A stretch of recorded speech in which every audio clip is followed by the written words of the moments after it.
سوال یہ کہ کوئی ایسا پرفیوم جس میں الکوہل ملا ہوا ہو وہ لگا کر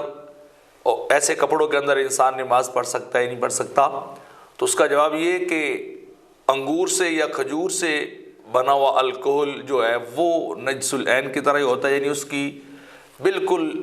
تھوڑی سی مقدار بھی جو ہے وہ حرام ہے، چاہے وہ نشہ دے یا نہ دے۔ اگر وہ کپڑوں کے اوپر لگا ہو تو آپ کسی صورت بھی نماز ان کپڑوں کے ساتھ ادا نہیں کر سکتے، کیونکہ اس طرح کپڑے آپ کے نجس اور پلید ہو جائیں گے۔ لیکن اگر الکوہل جو ہے وہ پرفیوم جس کے اندر وہ شامل ہے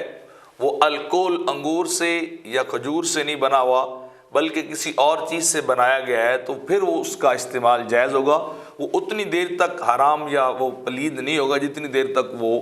نشہ دینے کی مقدار کو نہ پہنچ جائے۔ تو جب نشہ دینے کی مقدار کو وہ پہنچے گا تو پھر وہ حرام ہوگا۔ تو لہٰذا اگر ایسا کوئی پرفیوم یا ایسی کوئی میڈیسن جو ہوتی ہے ان کے اندر بالکل ان کی کوالٹی کو مینٹین کرنے کے لیے تھوڑی سی مقدار ہوتی ہے اور وہ اصل بھی نہیں ہوتا، چونکہ یہ آرٹیفیشل سے ہوتا ہے، مختلف سالٹ جمع کر کے ان کے اندر ایسی خاصیت پیدا کر دی جاتی ہے، براہ راست وہ انگور اور کھجور کا نہیں ہوتا۔ تو لہٰذا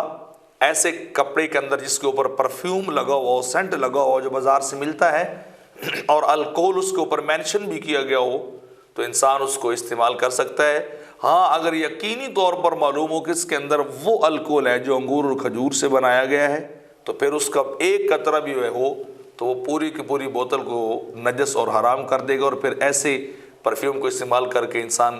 کبھی بھی نماز نہیں پڑھ سکتا۔ بدن پہ لگے گا باڈی سپرے کی صورت میں تو وہی پلید ہو جائے گا، دھونا پڑے گا، کپڑے پہ لگے گا تو وہی پلید ہو جائے گا اور اسے بھی دھو کر دوبارہ نماز پڑھنی پڑے گی۔ ایسی اور مزید ویڈیوز حاصل کرنے کے لیے ہمارے چینل پرو مظفر فرید کو سبسکرائب کریں۔